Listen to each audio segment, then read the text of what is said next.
All right, I do believe this is recording now. I'm using my daughter's iPad for this because my phone ran out of energy. Eliza, let me do this, please. And so this is my plan. It may change in the coming days, but my plan is to give you information via videos and through kind of like reading the textbook with you almost. And so today, what we're going to do, I shared with you on Google Classroom a link for a tour of the Middle East, essentially, under chapter 15. We always start each chapter with a tour, and there's no notes needed, just to kind of give you an insight into some of the stuff we're going to be talking about, some of the stuff we're going to be studying. So I'm going to focus on that right now, and you can pay attention. You don't need to write any notes down. If, just hoping, I know some of you won't bother to watch these. Who knows how many will, but I want it to seem as though you're still at school, still learning, and I don't want to just tell you stuff to do. I want to try to teach you stuff still. So you can go ahead and open that link in your Google Classroom. I don't need to wait for you because you can pause this. North Africa and the Southwest Asia. The first slide is on the pyramids of Egypt, which were constructed about 4,000 years ago.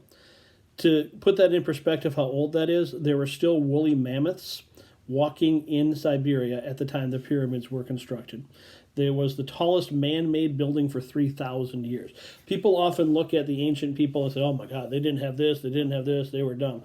No, they weren't. They built the pyramids. It wasn't aliens or any of that crap. It was human beings that built this. This is King Tut's tomb. His real name is King Tutankhamun. And he was a young pharaoh, but that doesn't make him special. Nothing really makes him special in terms of anything he did. What makes his tomb memorable is that grave robbers had never found it. Most of the Egyptian tombs were found by grave robbers who took everything out of them.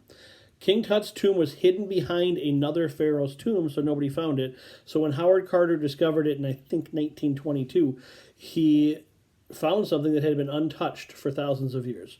The mummy was there, all the riches, everything was still in the tomb, which meant it incredibly valuable for study. The next slide here, this is called the Kaaba. It is the most holy site in the religion of Islam, located in Mecca in Saudi Arabia.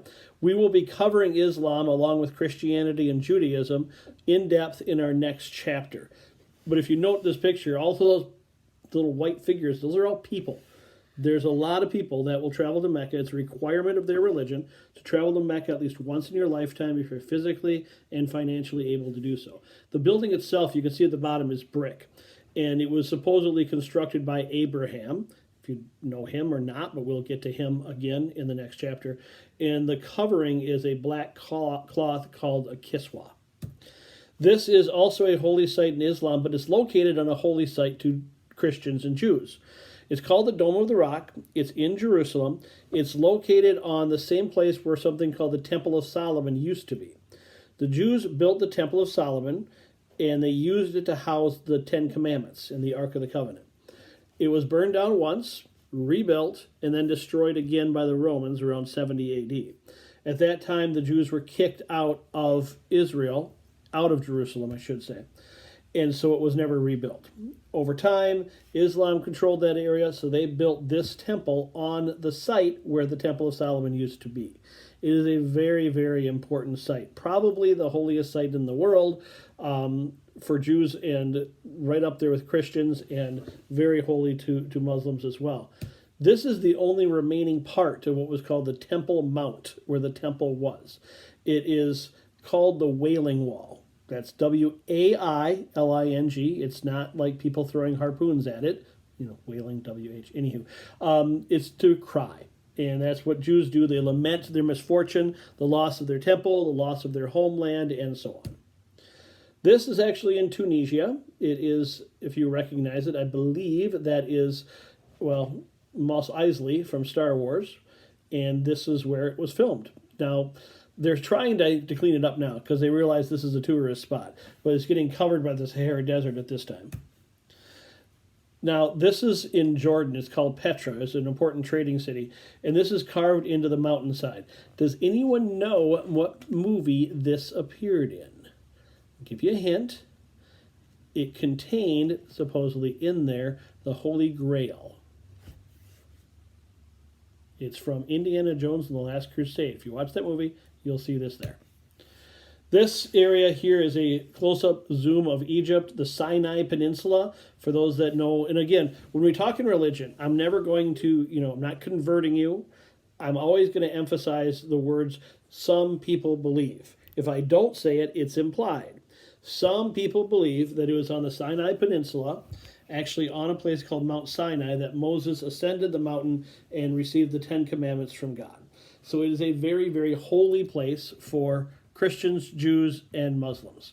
And the Sinai Peninsula, which runs from the Mediterranean Sea into the Red Sea, is like really important because it shortened the trade routes from Europe to India. This is in Dubai. It's a very wealthy city in the United Arab Emirates. We'll look at this later.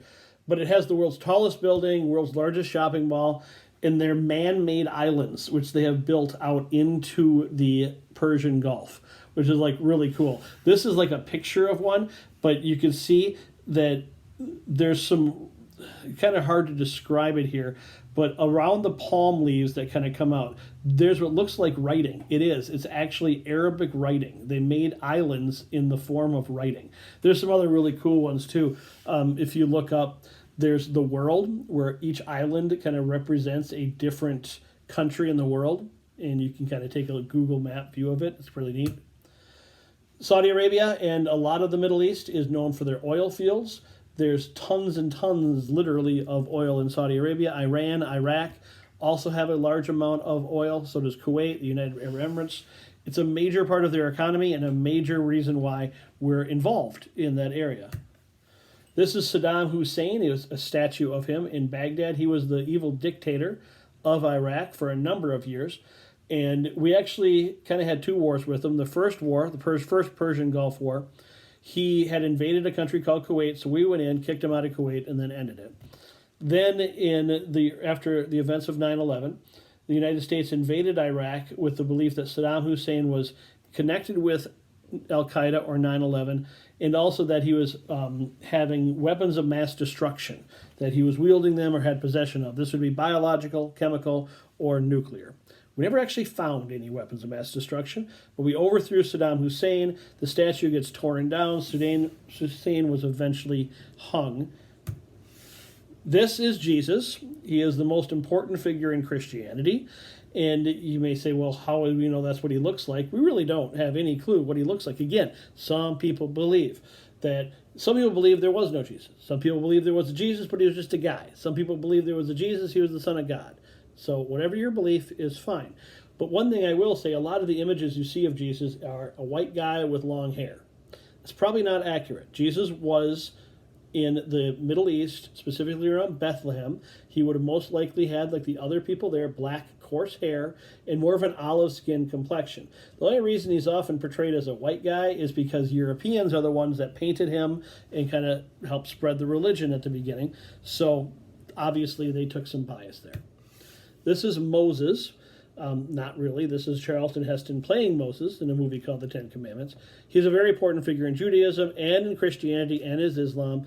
He delivered the Jews from bondage in Egypt to the quote-unquote promised land and performed various miracles along the way. If you had to put a top guy in Judaism, and he's one of the top people because of freeing him from bondage. And so this is a very important figure for them. Notice there's no picture for Muhammad. It just says Muhammad, the founder of the Islamic religion. That is because portrayals of the Prophet Muhammad are forbidden by Islam. And there's various reasons, and some students have told me why. It's kind of complicated, but I know one of them is basically no graven images. He didn't want people to worship him, to worship his image, and so it's forbidden. It's caused some controversy. Some people have put pictures up anyways, and it can be very upsetting to some people. So I'm not going to show a picture. Abraham, we'll talk about him a fair amount. He's the patriarch of the three largest monotheistic religions. Does anybody know what monotheistic means? It means belief in one God. And so by patriarch, meaning it is from him that Islam, Christianity, and Judaism come from. We're going to get into this. Trust me, this is going to be a very big thing in this slide, which talks about the Palestinians. You look at the first slide, in 1946, Palestinians had all that big chunk of land, and there was little bits there for the Jews. The Holocaust led the United Nations to rethink what to do with the Jewish people. And they felt, look, they need a homeland. What happened to them was horrible. And their homeland, ancient homeland, was this land of Palestine. To the Jews, it was even more than that. The Jewish people believed that God gave them this land. It was part of what's called a covenant, which we'll get into. Therefore, they believed it's their right to have it. Yet the Palestinians are living here saying, no, this is our land. So the United Nations, and probably one of the biggest mistakes in the history of mankind, decided just to split it up. As you can see, compared to the first two slides, they just took a chunk of Palestine and gave it to the Jewish people. So it was a scatshot mess. You had some areas that were Jewish, some that were Palestinian. Jerusalem was kind of controlled by both, even though it was in Palestinian hands. Immediately after that, there was a war. Like the day Israel declared that we're a country, they were attacked because the Palestinians were upset and all the Arab countries were upset because it looked like they were giving land to the Jews and taking it from their fellow Arabs. So they attacked. Israel won, and with the victory, they kept a bunch of the land that they had been attacked from. The green in the third slide is what is referred to as the West Bank today. It is heavily populated with Palestinians, and the Jews are trying to move in there. Now in 2000, you can see Israeli land in the white and the Palestinian land is the green. The one hope is that we can create two countries out of this mess. But then it comes down to who gets Jerusalem, where do the Palestinians live. The Israelis don't want them there because they're afraid they'll just attack them. Palestinians still think that they have a right to the land. We'll get into all this in the next chapter, and I'll try to explain it as best I can. It is not easy. It is something that I honestly don't know if there's ever going to be a solution to it. So that is it. That's your tour. You don't have to take any notes on this. I just wanted to give you a little bit of an insight into what to expect. So the next thing we'll do is I will put up a video for some of the reading. Thank you.